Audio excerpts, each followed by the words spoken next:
So now let's see how a TCP hijacking is done. In the previous video we already talked about a brief idea of TCP hijacking.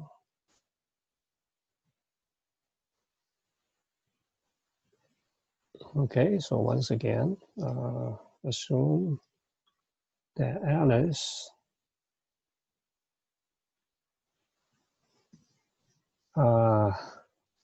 wants to log on remotely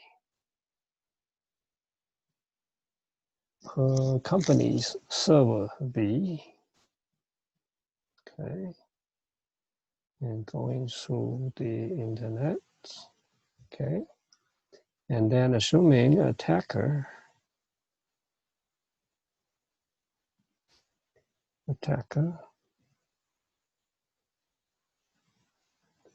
okay, so this is by sending a SYN request, so TCP connection. So the attacker intercepts it. Okay, and before the attacker sends back an acknowledgement to pretend the attacker is V, so in order to make sure that V didn't get any requests from Alice, so this attacker wants to silence V first, so he will send a lot of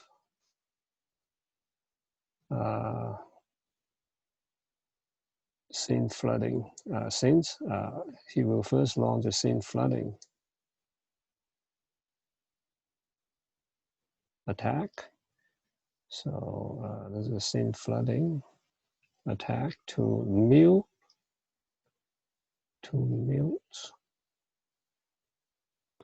V for a short period of time. So so even though now V has a buffer of a certain size, so when the buffer is full, and no other data gets in, including cannot get in to complete the three-way handshake. So when it is full, then three-way handshake cannot be completed.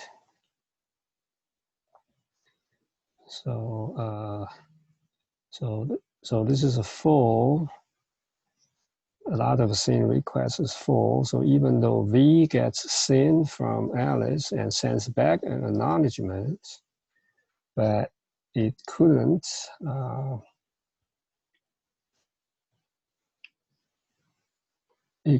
get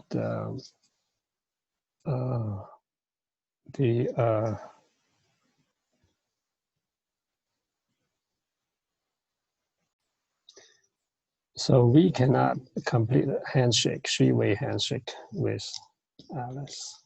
Okay, so now, so the attacker mutes V first, and then sends an acknowledgement back, okay, with, say, this is a S,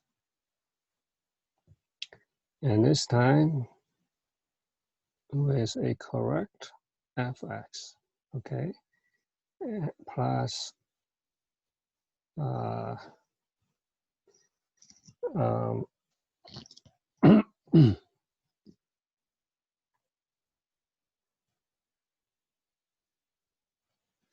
plus a source IP plus, so this in this packet plus a source IP.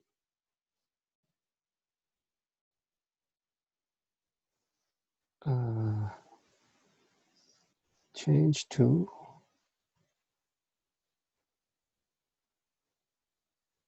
this IP. So even though it comes from attacker's machine, but then it looks like this packet comes from V, okay? So then Alice then will complete a three-way handshake.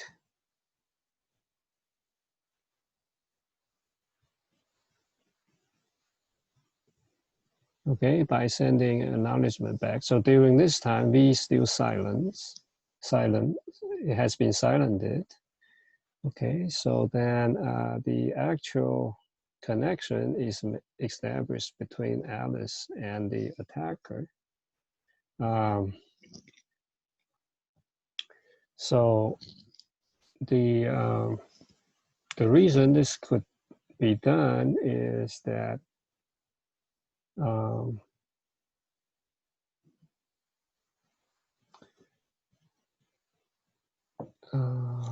let's see. So actually, this is source IP changed to attacker's IP. Okay.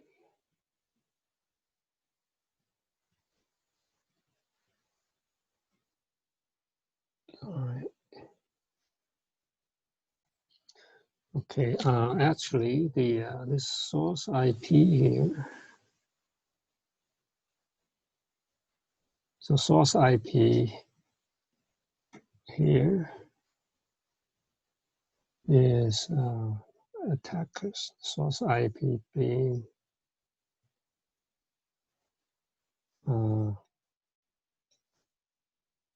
attackers IP.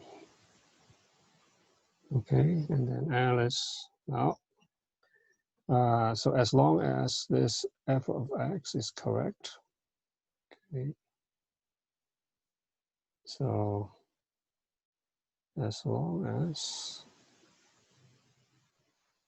fs is what Alice expects,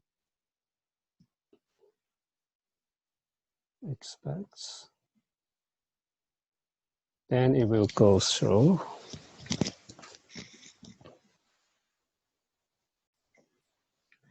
Okay, so this means that Alice and the attackers will establish a TCP connection instead of Alice and V.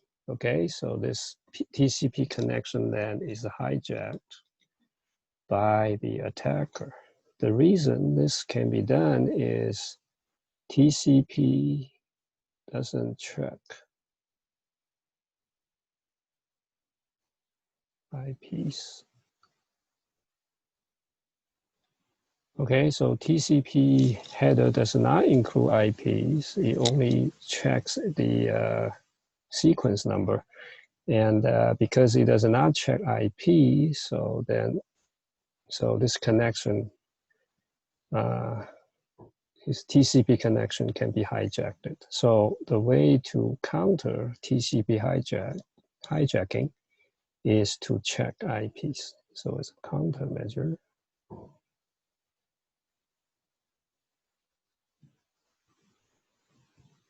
Check IPs. Okay, if IPs have been changed, then it knows that this connection is probably being hijacked.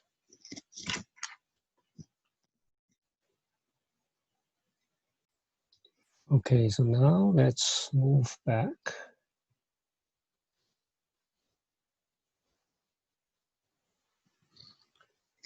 to our slides. Okay. Now let's look at ARP spoofing. So in this attack, the attacker changes the legitimate machine address of a networked computer to a different MAC address chosen by the attacker. Okay, so that's why it's called ARP spoofing. ARP stands for address resolution protocol. And the defense mechanism, again, is checking. So check MAC address and its domain name. So they should match with each other.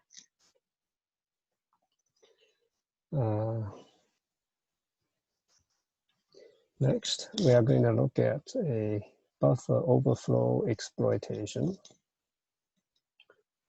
Okay, so buffer overflow is also referred to as buffer overrun. Is a common software flow. Okay, so in early days, there were a lot of C programmers. They don't, when they declare a string on an array, they don't need to set a bound for the strings and arrays they declared. Okay, so hence, some of these bounds can be without bounds. Then there is a way to exploit this problem. So it is possible to exploit buffer overflow to redirect the victim's program to execute attacker's own code. So now let's look at how the memory layout. So when you run a program, certain memory locations is reserved for running that program. So the memory from low address to high address is divided into two parts. One is called heap, the other one is stack. Okay, so the stack part, the lower, so here is a high address, but in this part is used to store functions, parameters, and the return address, right? When you call a function, that means you, in your main program, you got the, at that point, you got a detour to run that function. And when that function is done, then you need to go back to to where it is. So that will be the return address. And the buffer area is used to store global variables. So if some of these global variables are arrays or strings without bounds, then they are allowed to be overwritten. So if you imagine that, so this part, okay, so there is an array here. So then if my array is overwritten, so let's say this is my array, that's long. Okay, so this is my array, that's long. And then because it is allowed, since you don't set bounds, then to override return address. So if you can figure out where that return address is, then you can put an address of attacker's code.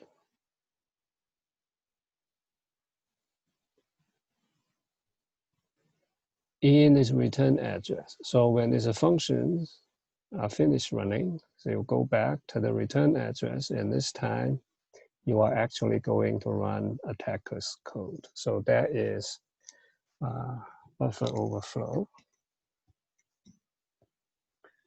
Okay, so let me erase this.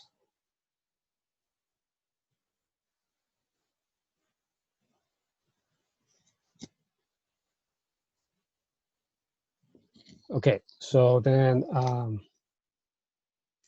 again, let me repeat the general steps of buffer overflow attacks. Number one, find a program that is prone to buffer overflows. For example, programs use functions that do not check bounds. As I mentioned earlier, C does not require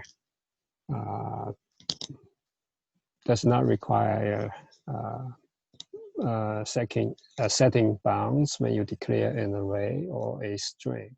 Okay, so if they don't check bounds, then that means they allow data overflow to happen. So then step number two, figure out the address of the attacker's code. That's not hard. So the hardest part will be step number 3. Determine the number of bytes that's long enough to override the return address. So this requires sophisticated understanding of the memory management, the memory layout of running a particular program. Number 4, overflow the buffer. Okay, so design how you're going to overflow that buffer, and so that you can put the attackers, the address of the attacker's code in the return address area. So overrun the buffer that rewrites the original return address of the function call with the address of the attacker's code. Okay. So the countermeasure is, first of all, you need programmers need a check bounce. Okay, whenever they declare an array or a string, they need a check bounce. When the bound is if the bound is exceeded, then you should stop. Okay, so that buffer overrun cannot happen. But then, since there are so many programs out there in productions, they didn't have that bounds checked. So going back to fix those code would be a lot of work. So another way is to do something on the compiler. So when you compile a program, and when you call a function, so the compiler will insert a random canary value before a return address. So this is like this.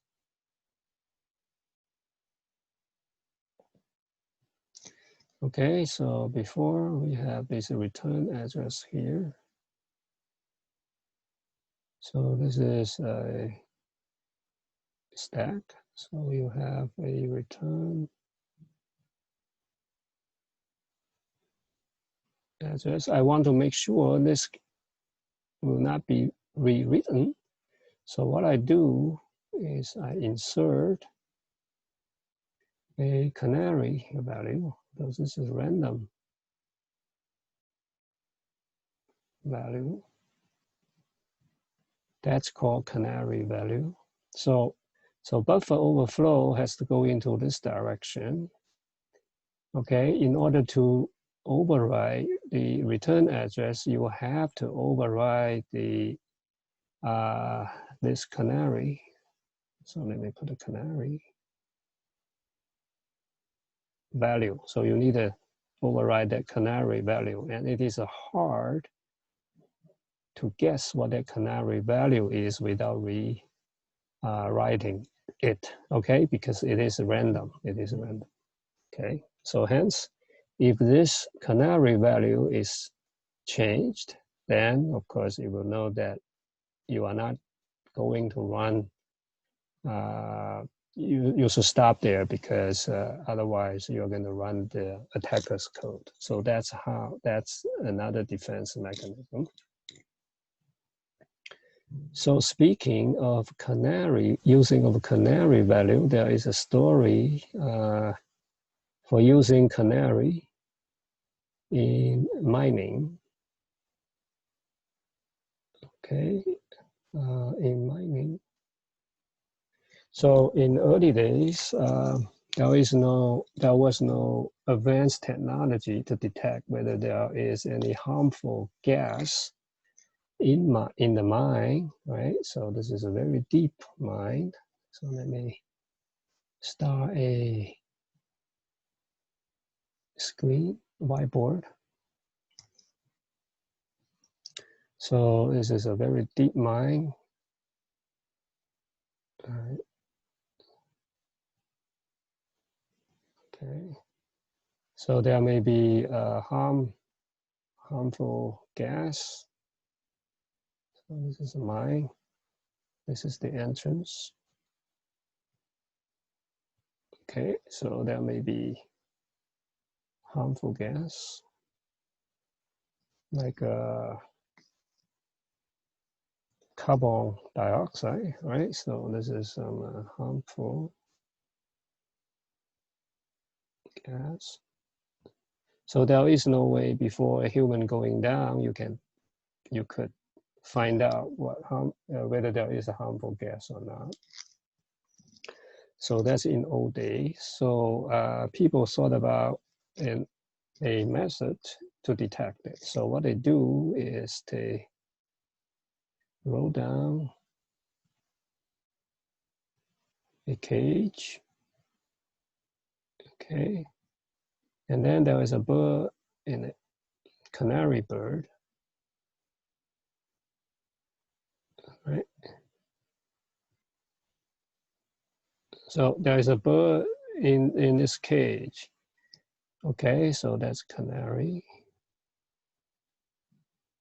So for a little while, and then they roll it up again. If the canary is still alive, then that means there is no harmful gas. Otherwise, then of course it means if the canary is dead, then harmful gas is detected. So that's the story of using this term canary value to detect whether a return address in the stack of is a memory layout for running a program has been modified. Okay, so now let's go back.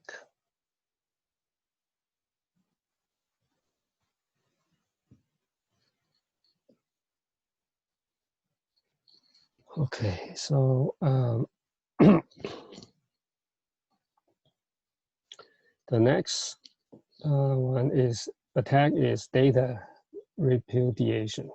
So this means that in some situations, the owner of the data may not want to admit ownership of the data to evade legal consequences. For instance, an owner sent out some rumors and that actually very harmful, and then later on he would deny that data was that data came from him. So that's data repudiation. Okay, so the defense method is to use a strong authentication to make sure that the data owner cannot deny owning that data.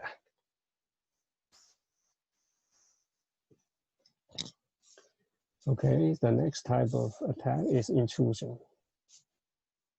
So this means that a real legitimate user gains access to someone else's computer system by impersonating a legitimate user or using other means, for instance, configuration loopholes, protocol flaws, and software side effects.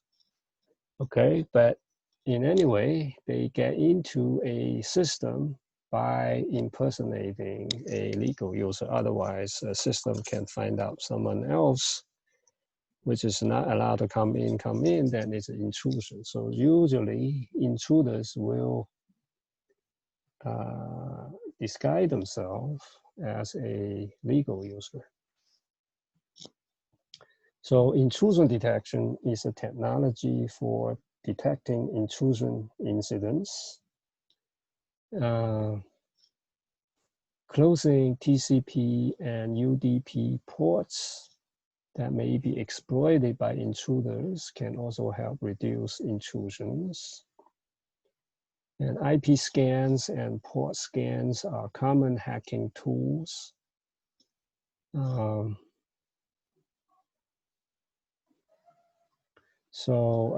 of course, for legitimate users, they can also use IP scans and port scans to identify in their own systems which ports are open which should not be opened. Okay, so that means it could. They are just tools, right? So you use the tools for doing good, and some people can also use the same tools for doing bad things. The next attack is traffic analysis. So the purpose here is to determine who is talking to whom by analyzing IP packets, because IP packets have headers that have the destination IP and source IP address in it. Okay, so even if the payload of the IP packet is encrypted, the attacker may still obtain useful information from analyzing IP headers. Okay, so if suddenly the usefulness of traffic analysis is trying to figure out whether there's something big happened between two communicating parties. For instance, if one end is a army division, so this is a computer in a headquarter of army division, and the other computer is in a, let's say, Pentagon, right? So if suddenly there are a lot of packets going on between these two, then the attacker may be able to figure out something big is either has happened or is going to happen. It's going to happen. So the defense method is also, so here is, in order to hide the sender and the receiver's IP addresses, you would need to encrypt IP headers as well. But then if the IP headers are encrypted, how can you forward, okay, encrypted packets? Okay, so in this case, a network gateway is needed. Okay, it's like this. So so this is originally, this is a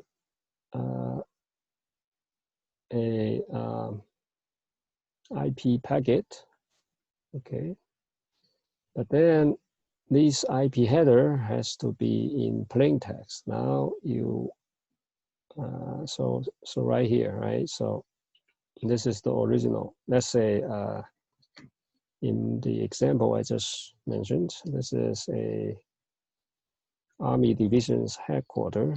This is a Pentagon. Okay, so in order to send a packet from one to, so from this machine, okay, so from one of these machines. So this is a Army's headquarters, this, oops. And this is Pentagon, a particular location, right? So this IP header has to be remain in plain text, but then the attacker can figure out who is talking to whom. So to hide this, you need to encrypt it, just like this. So this orange part is encrypted, but you need, for the TCP/IP to work, for the packet forwarding to work, you need IP address to be in plain text. So to solve it, we add a gateway machines. So this gateway A is for this edge network. So there are so many machines, right? The particular Army's headquarters or some others. Okay, so all of these will share the same gateway. So for this gateway, it adds its own IP address in plain text. So that way, this packet can be sent over through the internet. So this is This is in the internet going through a few routers and then eventually sending to the destination gateway. So that's B. And the Pentagon, maybe it's a particular office A, particular office B, and so on, like some kind of a situation room or something, right? So all of these share the same gateway, and including some others. So this way you can, so there's a packet can still be sent over, but the actual source and the actual destination will be hidden, okay, will be hidden from the attackers. Okay, so, and of course, for gateway A, it knows its machines, right? So it knows these hosts. Gateway B knows these hosts as well. So encrypting the entire IP packets, okay, including the header, is called a tunnel mode. Okay, so it creates a secret tunnel using gateways. The next attack is denial of service attacks. The goal here is to block legitimate users from getting services they can normally get from servers. There are two kinds of denial of service attacks. One is called DOS. The other one is DDoS. So this stands for distributed denial of service attacks. So DOS is launched from a single computer, and a DDoS will be launched from a group of computers, okay? Of course, the attackers will still control this group of computers. And this group of computers are usually called zombies. So now let's look at a DOS attack. An example of DOS attack, the scene flooding that we talked about last time is a typical and effective technique used by DOS attack. Okay, for instance, the Smurf attack.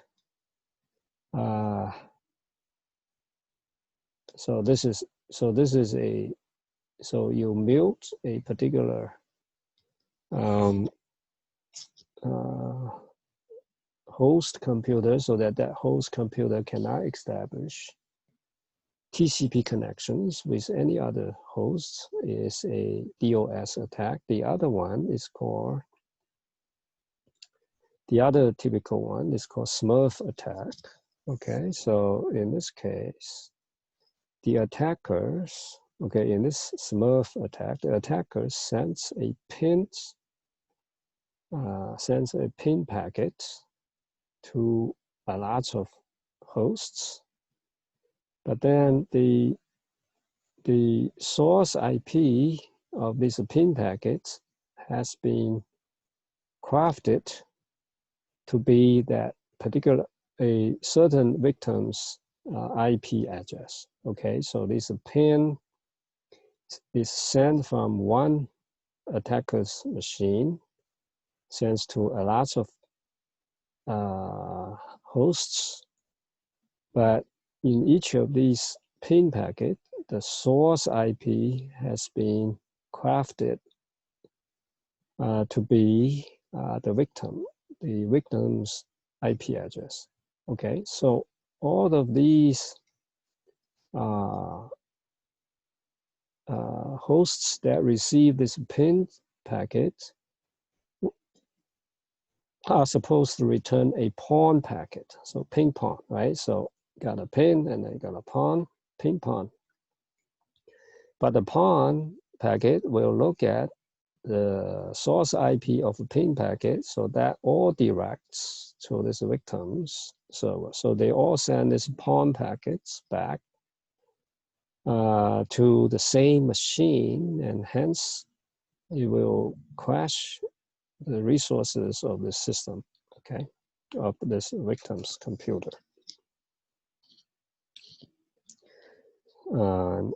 Resulting a denial of service attack. So the countermeasure, of course, is to get rid of or to disable ping pong, okay, facilities, okay.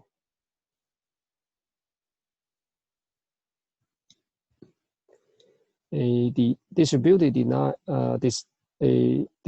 denial of service attacks would be something like this. The attacker will first control or compromise a bunch of computers. For instance, they could use Trojan Horse to lure these computers to download certain software, and that software allows the attacker to control these machines. And after that, these machines are called zombies because there is a zombie program installed. The attackers can control those zombie program, and each of those zombie program can launch a Smurf attack or launch a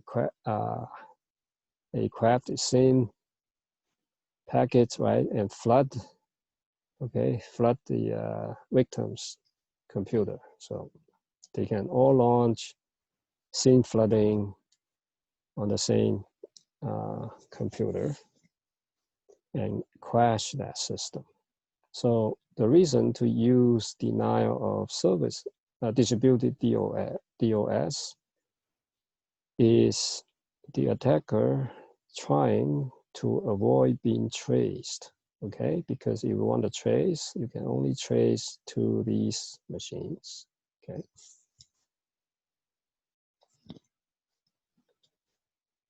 All right, and the next attack is spam mail.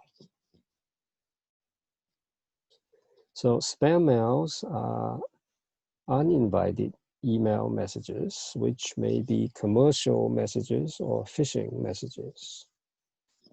They may not be intended to bring the user's computer out of service, but spam mails do consume computing resources.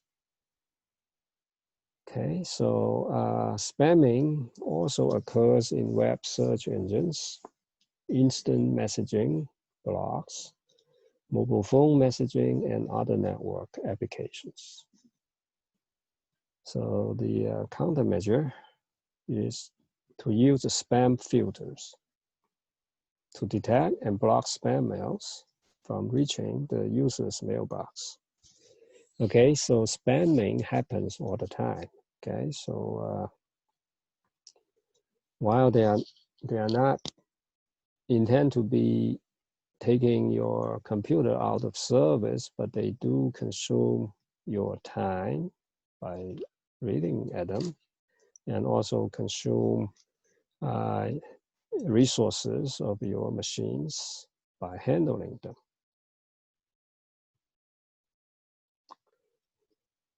Okay, so next attack is to use malicious software. So these malicious software packages are intended to harm computers. Okay, so there are several kinds of them, such as viruses, worms, Trojan horses, logic bombs, backdoors, and spyware. So viruses and worms, they are programs, okay? In particular, a computer virus is a piece of software, a piece of code that can reproduce itself. But a virus is not a standalone program. It must attach itself to another program or another file which can be executed. Okay, so a program or file that contains a virus is called an infected host.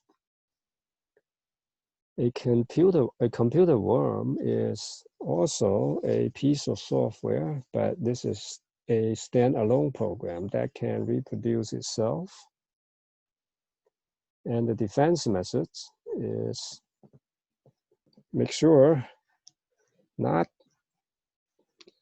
to make sure that you do not download software from untrusted websites or other sources. Do not open any executable files given to you by someone you do not know. And make sure software patches are installed and up to date. And use virus scans to scan your systems once in a while to make sure none of your programs and files are infected. A Trojan Horse is also a program, but it appears to do something. And it actually does what it says it will do, but secretly, it also performs other things. Okay, it contains a piece of warrior code to do something you don't like, right? So that's a Trojan horse. So a Trojan horse often disguises itself as some desirable and harmless application to lure people to download it. But then once you download it, that warrior code will be, when you execute that program, the warrior code will be executed as well. So the defense methods is to use the same measures of combating viruses and worms, such as do not download programs, so do not download software from untrusted sites. Okay. Virus scans can also detect, quarantine, and delete known Trojan horses. Okay. The next one is called logic bombs.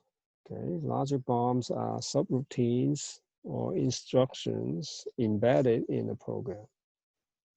Their executions are triggered by conditional statements. Okay, for instance, a vicious employee may write a few pieces of code in a program that, if certain conditions are met, that piece of code will be executed. And for instance, that piece of code may simply delete certain files on the same directory. So that's a logic bomb. A vicious employee may do so to try to protect his position. For instance, if he didn't log on to he didn't use that program for a period of time, then the condition is met, then the logic bomb is executed. So a defense methods. Okay, so first of all, you want to reduce vicious employees. That means employers should take care of their employees so that none would be tempted to place a logic bomb in it. Okay, and then of course, we'll also need, so this is not enough because you cannot always guarantee you don't fire any programmers. So then project manager should hire an outside company or form a special team of reviewers from a different group of people other than the developer to review the source code so that no logic bombs can be placed in it. And of course, relevant laws should be established so that employees who planted logic bombs will face criminal charges. Backdoors are secret entrance points to a program. So this is often used for a software developer to get into its program without entering passwords. Okay, so but then it could be done on purpose for bad reasons. Okay, even if it's for a good reason, when the software is released, that backdoor may not be removed. I just forgot the programmers forgot to remove the backdoors. Okay, so this actually happens, and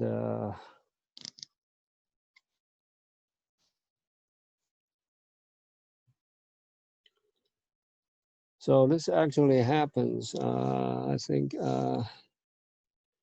in late 1990s, and one of the Microsoft Windows operating system new release contains a backdoor, right? So at that time, you install a system, you got a system CD, and then you have to buy a special code in order to run the program, to install the system.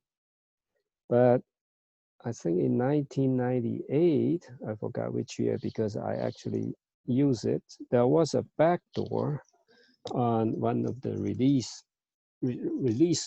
That backdoor, so usually you have to type in a code, and that backdoor, the code for that backdoor is straightforward. It's just all nines. Okay, you just press all nines, and then you are allowed to install that operating system. So the defense measure is to check source code by an independent team to make sure there is no backdoors inserted in it.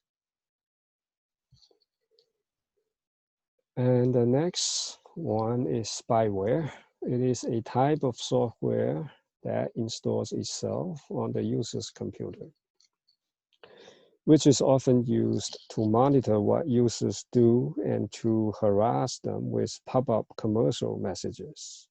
Okay, so a lot of spyware is still running, even from legitimate sites, right? So for instance, they would just pop up some commercial messages, okay? And the worst would be to hijack a browser, okay? So it is a technique that changes the settings of the user's browser so that when you open up your browser, it always points to a certain website you don't want to visit. And also there's a zombieware, okay, which is a program that takes over the user's computer and turns it into a zombie computer for launching DDoS attacks, or into a relay which carries out harmful activities such as sending spam email or spreading viruses, right? So when your computer is compromised by an attacker, so what the attacker would use your computer is simply a relay by using your computer to send spam email or spread viruses.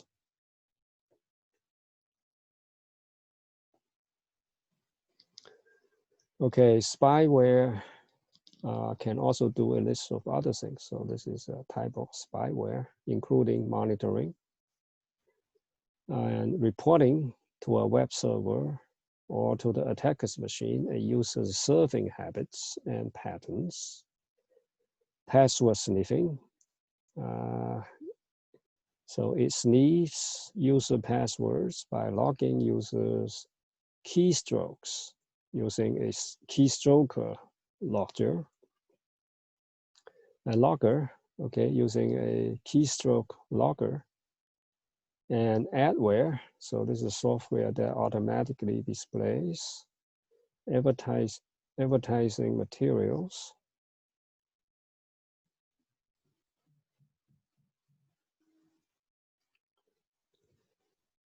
And so the defense method is to use anti-spyware software to detect and block spyware. Okay, so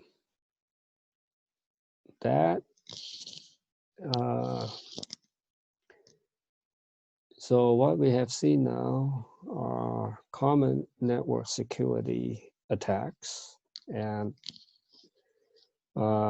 defense mechanism. So I mentioned these mechanisms briefly.